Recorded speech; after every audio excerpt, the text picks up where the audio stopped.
Hi, and welcome to our presentation on wellbeing services in organisations, analysing the provision of wellbeing services within organisations in the UK on behalf of Inspire You. So, a quick introduction to the team. I'm Chloe, and I'm currently studying for a Master's in Occupational and Organisational Psychology. Hi, I'm Megan, and I'm currently studying the same course. I'm Henry, and I'm currently studying marketing management with psychology. I'm Tabitha, and I am studying psychology with clinical approaches. And I'm Isaac. I study psychology with business management.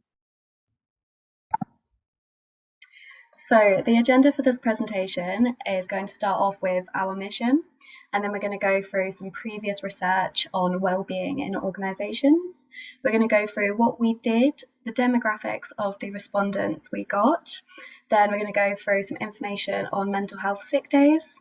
We're going to go through the wellbeing strategies that are currently in place, how COVID has impacted this and the effectiveness of these strategies, and we will conclude with some of our recommendations. So our mission was to discover what wellbeing support is currently offered by businesses ranging from very small to large. We also wanted to identify how such initiatives differ in their popularity and how this has impacted staff sickness. And finally, we wanted to analyse how COVID-19 has impacted all of this.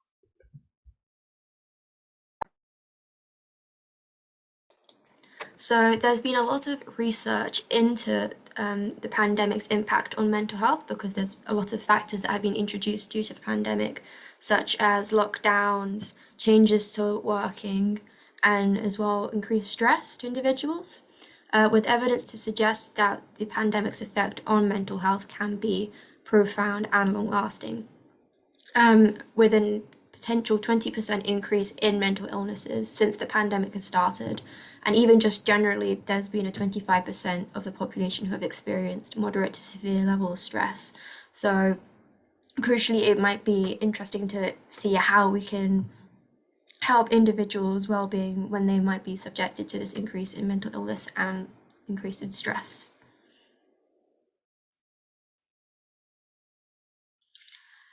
There's also been research in mental health in the workplace, so stress, depression, and anxiety are the most common factors, and this can reduced work performance and increased absenteeism. And even though these are the most common factors, this paper highlighted that rarely businesses put interventions to help these, even though they can be greatly reduced through businesses targeting these. And this has been highlighted with the perceived organizational support and well-being of the individual, enhancing their behaviors and engagement with work. And also during the pandemic, these work-related and organizational factors could be seen as crucial for exacerbating or moderating the effect of the individual's mental health and well-being. So these factors are more important than ever to help the individual's well-being. So what we did is we designed a survey asking organizations about the well-being strategies they have in place and what they do to help their employees, as well as if they've noticed an increase in mental health sick days taken by employees. So we reached out to local organizations through LinkedIn and email asking them to fill in the survey. And then we looked at these surveys and looked for trends to see if there are any common factors. So from our survey, the type of industries that responded were digital, entertainment, IT technology, hospitality and retail, manufacturing, education, and construction. So from our analysis, we found that 41% of these organizations reported that they had over 250 employees and they were characterized as being a large enterprise. The type of industries within this large enterprise category included construction and education. The second largest response rate came from small enterprises. This was characterized by having 10 to 49 employees, and that contains 35% of the organizations that responded. The industries within this category included digital entertainment and IT.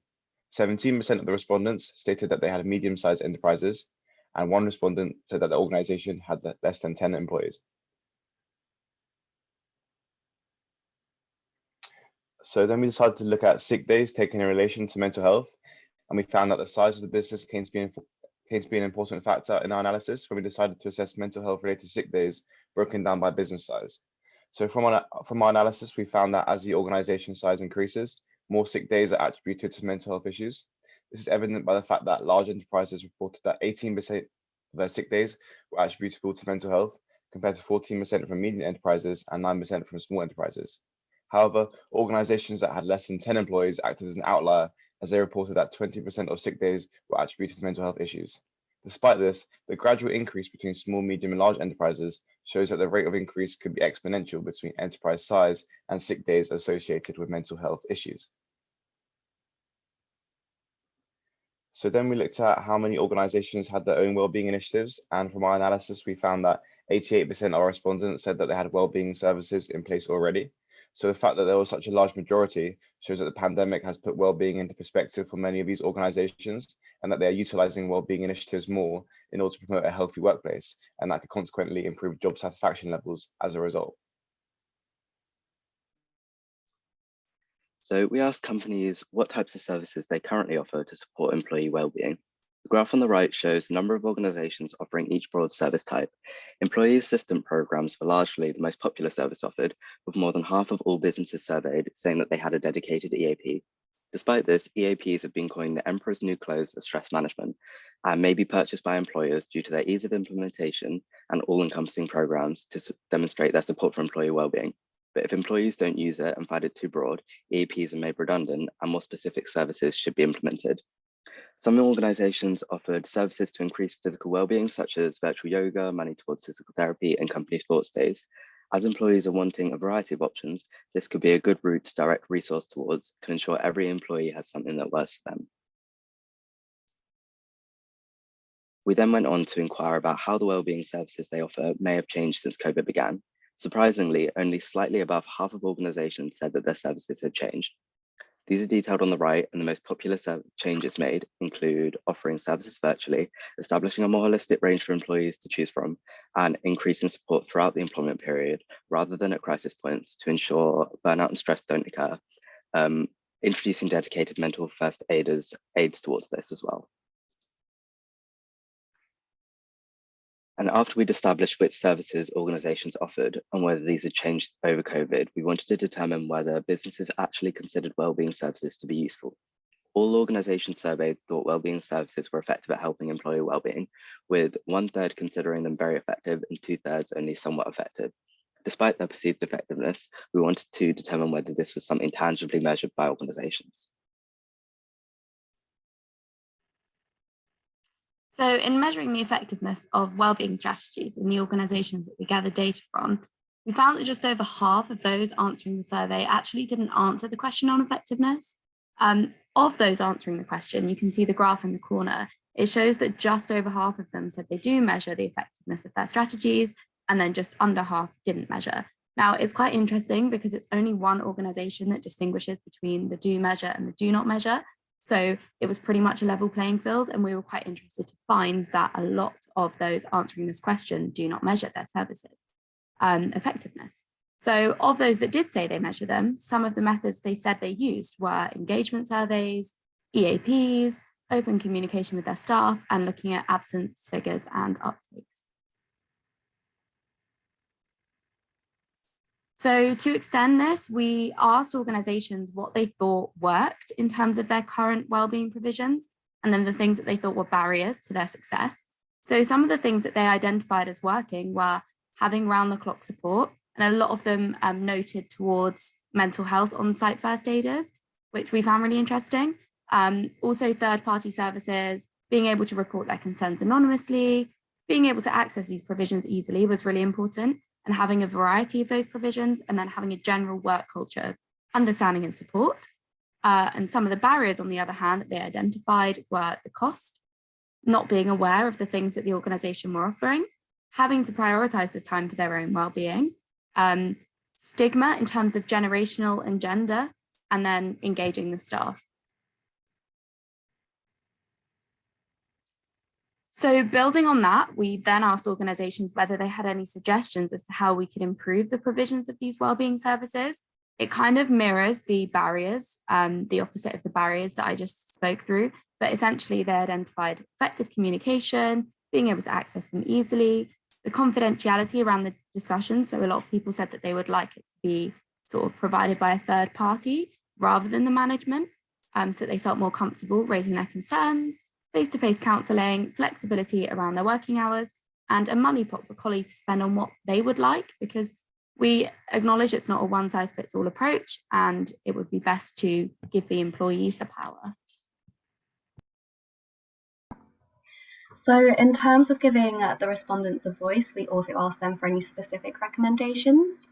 One of our respondents felt that the government should be financially supporting wellbeing services, and the reason for this was they felt that currently it's very much based on a postcode lottery, so it's really important to focus on ensuring equality of the provision of these services.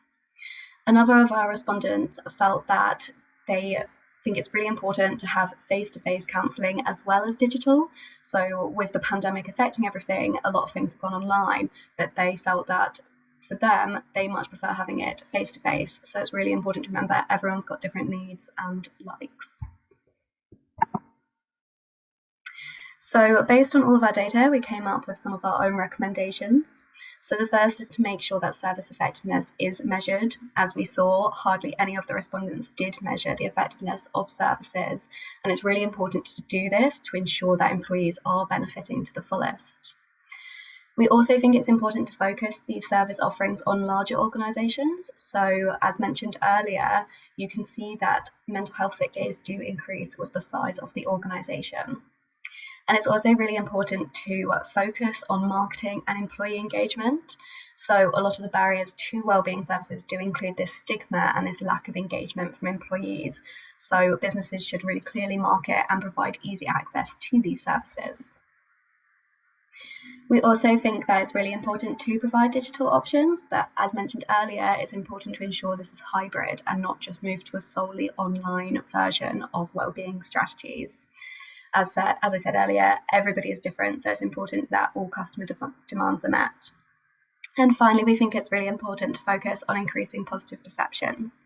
So although there is this general positive view of them, we saw that most people thought they were only somewhat effective rather than highly effective. So marketing should focus on indicating the evidence of the effectiveness of these wellbeing strategies. Thank you so much for listening.